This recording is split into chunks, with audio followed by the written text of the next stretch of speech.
Well, howdy. This is just a test. I'm using my old Chinesium camera, and I want to see whether or not I can make it do stuff that I want it to do when filming. Now, bear with me, this thing records in a really bizarre format. I've got to run it through a couple of filters just to get it so it's presentable on YouTube. And then if I want to put it on any other platform or system, I have to download it back from YouTube to get it into a manageable codec. Those are my headaches. What you're looking at here is a Remington. Now, back at the turn of the last century, 1901, 1902, that period, the hunting world was really controlled by Winchester and their contractor, a fellow by the name of John Browning. And they were really pushing these bolt-action and or lever-action rifles. At the time, Remington controlled a lot of the shotgun market with their new, well, they were very much into either automatic rifles or pump-action rifles. Well, actually, pump-action shotguns. And they thought, well, maybe we can turn this pump-action shotgun thing into a good seller for the U.S. hunting market. So they went to their pet designer, a fellow by the name of John Pedersen, who Browning, by the way, when talking once to Julian Hatcher, called the greatest gunsmith that he had ever known, and gun designer he'd ever known. Now this is words from John Moses Browning, the greatest gun designer ever, period, bar none. So Pedersen, well, he knew his stuff. He had some licks to accomplish. Well, he went to Remington with his latest design, and this is it. This is a Model 14A, and what this is a pump-action, semi-high capacity, 6 rounds, hunting rifle. They made these in 22, 25, 30, and 35 Remington, and these were the same as Winchester's. Basically, their calibers, similar equivalent calibers, only Winchesters were all for their lever action and they were all rimmed. The Remingtons were all for this pump, and every one of them was designed rimless. So it was basically the same cartridge, only rimless. Now, Pedersen was thinking ahead, and he designed these for the market with the new Spitzer or pointed bullets in mind. Now, the problem with a tube mounted magazine with Spitzer bullets is that you had a point pointing at each primer ahead of it, and that's a real problem. So here's a feature of this camera that I'll show you. Let's see if we can do this. Yeah, we can do this. If you look here on this Remington, you'll notice these spirals right here on the magazine tube. The purpose behind that is to, it continues on the inside, and that makes each of the cartridges cant slightly away from the center, so that while they're sitting in the magazine, no one Spitzer point will point at one primer. So it's an innovative design, real interesting idea. Now, let me see if I can get this back out. See, I'm showing my disdain and stupidity with cameras, and this is a real difficult one.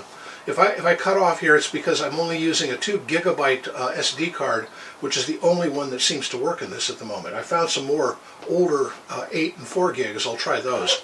The more modern 64s and 128s and stuff don't work. Anyway, my problems aside, let's bring it over here. Let me get it up here. Howdy. And do this. Now this rifle has some interesting features. For one thing, there's the pump action. It has this button right here. You see this button? Once it's closed, you can't open it unless you push this button, and then it opens again. Now this particular rifle has been through a fire, and it's completely been redone. The finish has all been parkerized, and the stock and pump handle have all been replaced. So, it's all basically a new rifle. So that's why it looks so nice. All of these have this, which is the head of the cartridge embedded on the left side of the receiver to show what the caliber is. and it has, where is it? Well, not this one. Okay. Pedersen designed these as, like I said, 20, 22, 25, and 35 caliber. This is in 25 Remington. A cartridge which was in their catalog until 1941 and hasn't been since. So if you happen to have any 25 Remington brass laying around, I don't care where, what, or how, I'll buy it from you. Seriously, I'd like to shoot this thing. I can't shoot it right now. I don't have any dies for it or anything. Anyway, Pedersen designed another rifle as well. This one. This is, I think, a 12A, which is his pump action 22, which is really a cool thing. And yeah, that's it. Its button is on the bottom here, and you can load up the magazine. The magazine here on the 14, it's a typical magazine slot here, like a shotgun. On this one, it's a typical, like the Remington 22s, I mean the Winchester 22s, it's a, you load from the front. But this I got, well, not this one I got at a local gun shop. I saw it and I fell in love with it immediately because this reminds me of a rifle of an uncle of mine gave me, gosh, 56 years ago. Gosh, that's a long time. Anyway, and it's just like the one I had. It has this.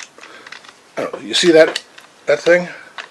Pull that, and it comes apart as two pieces. You put it in a bag and sling it on the side of your bicycle, and you can go anywhere, and you're just liberated. You're armed and dangerous, and you're a kid with a rifle on a bicycle going any which way, which just to me was the ultimate in liberty when I was a kid. I mean, who could want for more? You know, go out there and shoot some rabbits or just some dirt clods on the edge of the creek. You know, it was the ultimate thing. Come on, you piece of junk! You did it just a minute ago, didn't you? Yeah, you did. Oh, that's why. Oh, I got it back asswards there. Okay. Okay. Just like we did back as kids, yes. And there's my rifle back.